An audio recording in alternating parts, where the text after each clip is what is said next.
Chapter 8. The Reflective Mood. The exercise of concentrating the mind, to which at least half an hour a day should be given, is a mere preliminary, like scales on the piano. Having acquired power over that most unruly member of one's complex organism, one has naturally to put it to the yoke. Useless to possess an obedient mind, unless one profits in the furthest possible degree by its obedience.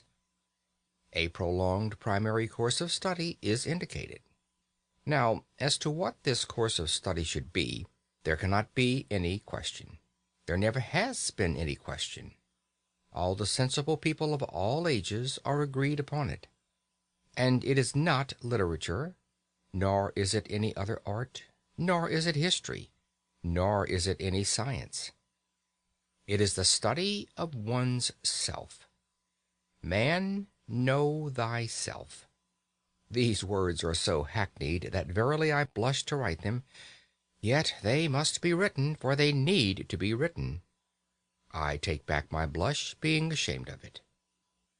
Man, know thyself. I say it out loud. The phrase is one of those phrases with which every one is familiar, of which every one acknowledges the value, and which only the most sagacious put into practice. I don't know why.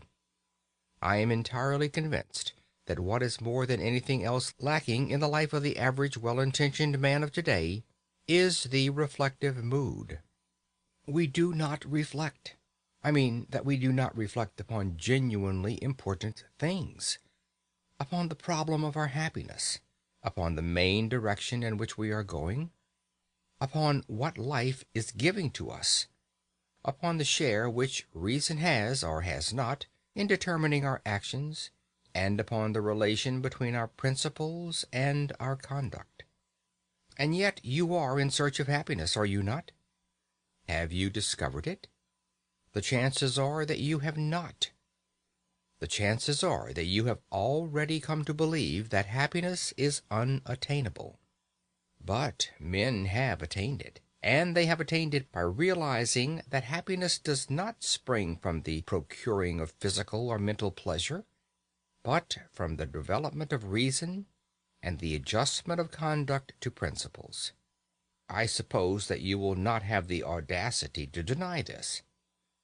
And if you admit it, and still devote no part of your day to the deliberate consideration of your reason, principles, and conduct, you admit also that while striving for a certain thing, you are regularly leaving undone the one act which is necessary to the attainment of that thing. Now, shall I blush, or will you? Do not fear that I mean to thrust certain principles upon your attention. I care not, in this place, what your principles are. Your principles may induce you to believe in the righteousness of burglary. I don't mind.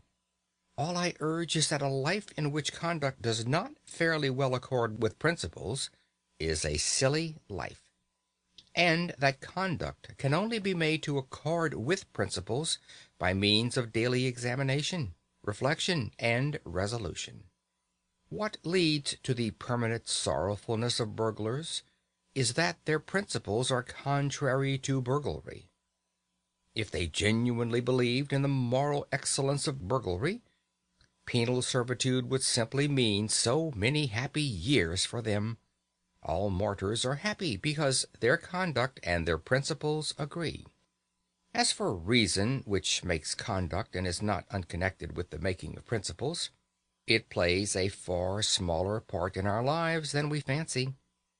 We are supposed to be reasonable, but we are much more instinctive than reasonable, and the less we reflect, the less reasonable we shall be.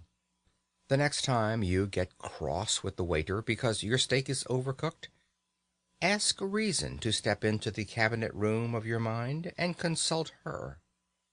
She will probably tell you that the waiter did not cook the steak, and has no control over the cooking of the steak, and that even if he alone was to blame, you accomplished nothing good by getting cross.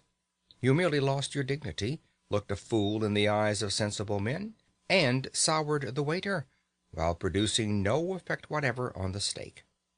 The result of this consultation with reason, for which she makes no charge, will be that when once more your steak is overcooked, you will treat the waiter as a fellow creature, remain quite calm in a kindly spirit, and politely insist on having a fresh steak. The gain will be obvious and solid. In the formation or modification of principles and the practice of conduct, much help can be derived from printed books, issued at sixpence each and upwards. I mentioned in my last chapter Marcus Aurelius and Epictetus. Certain even more widely known works will occur at once to the memory. I may also mention Pascal, La Bruyère, and Emerson. For myself, you do not catch me traveling without my Marcus Aurelius.